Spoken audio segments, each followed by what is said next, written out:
शहरात वारंवार होणाऱ्या झाडांच्या पडझडीच्या घटनांकडे महापालिका प्रशासनाचे लक्ष वेधण्यासाठी समाजसेवक संगम डोंगरे यांनी आज ठाणे महानगरपालिका भवनासमोर अनोखे आंदोलन केले।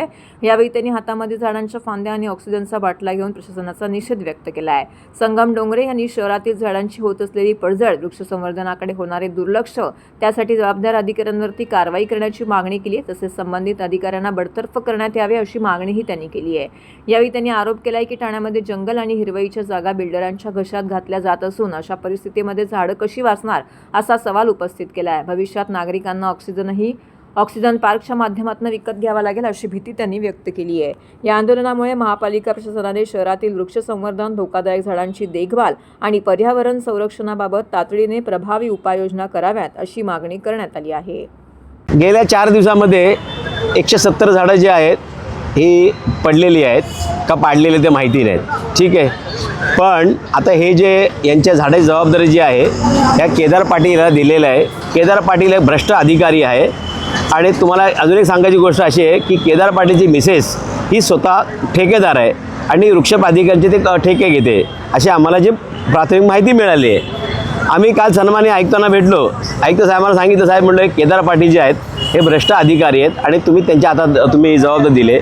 आता हे 170 झाडं जे पडलेत ते साधारण ही म्हणजे वाऱ्यामुळे पडले किंवा अति पावसामुळे पडलेत, पण केदार पाटील जे आहेत हे त्यांना चहा दिल्यानंतर 170 झाडं जी आहेत ही रोज मारणार, म्हणजे हे म्हणजे बिल्डरची सुपारी घेऊन ही झाडांचे कत्तल करणार। आणि आता काय झालं, प्रत्येक सोसायटीमध्ये पूर्वी झाडं होती हो, आता एक पण झाडं नाही आहे। आमच्या या संदर्भात पुरावा आहे, आम्ही जे म्हणतो पुरावा सकट म्हणतोय, पण प्रत्येक सोसायटी जे आहे अशी झाडाची कत्तल करा सुटली, मग झाडं कुठं असणार आहे।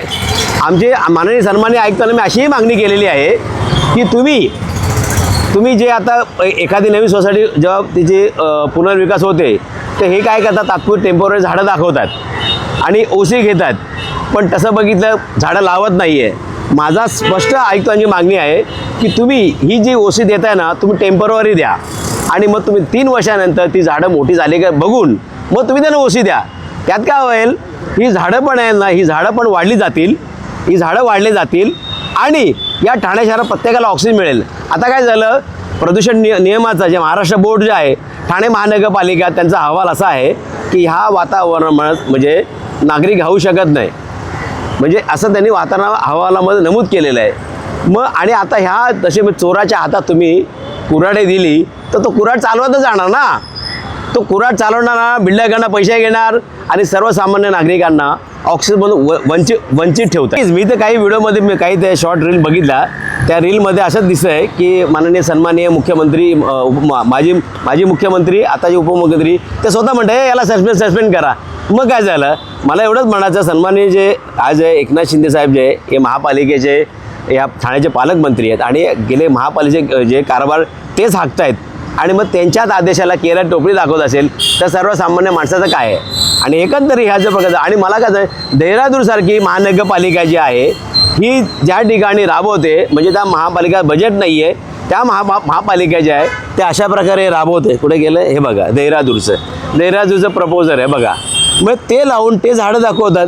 आपली महानगरपालिका जगवत नाही आहे, आपली महापालिका सर्वीकडे काँक्रीटीकरण चालू आहे आणि काँक्रीटीकरणाच्या मध्ये त्यांनी कुठलं स्पेस ठेवलं पाहिजे, त्या ठिकाणी फक्त मातीच पाहिजे आणि त्या मातीमध्ये झाडं लावली गेली पाहिजे आणि या झाडांना मुळांपर्यंत पाणी पोचलं पाहिजे, ऑक्सिजन पोचलं पाहिजे, अशा प्रकारे केलं पाहिजे। आता काय झालं, प्रत्येक काही ठिकाणी दुकानदार जे आहेत आमच्या गोखले नौपाडामध्ये असे काही दुकानदार आहेत, त्यांना मध्ये झाड नको आहे, मग काही दिवसानंतर मग ते झाड इंजेक्शन मारलं जातं किंवा मग काही ॲड एजन्सी आहेत त्यांच्यामध्ये आलं का ते इंजेक्शन देत आहेत।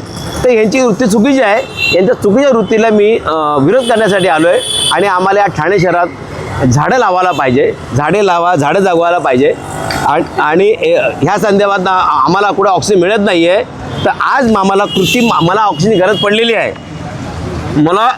मला कृत्रिम ऑक्सिजनची गरज पडलेली आहे, ऐकलं, इतरांना पडू नये यासाठी आम्ही बघा हे जे आहे ना, हे सिलेंडरचं गॅस, हे भरलेलं ऑक्सिजन गॅस जे आहे ते आम्ही आणलेलं आहे, जेणेकरून महापालिकेचे डोळे उघडतील, सन्माननीय आयुक्ताचे जागे होतील आणि इकडचे पालकमंत्री जे आहेत, सन्माननीय मुख्यमंत्री, उपमुख्यमंत्री त्यांना जागेल आणि ठाणे शहरामध्ये सर्वीकडे जागोजागी झाडं लावली जातील आणि ठाणेकरांना व्यवस्थित ऑक्सिजन मिळेल अशी मी त्यांच्याकडे आशा बाळगतो. अन्यथा नाही गेलं तर हा सिलेंडर गॅस जो आहे माननीय सन्माननीय आयुक्तांना लावल्याशिवाय राहणार नाही.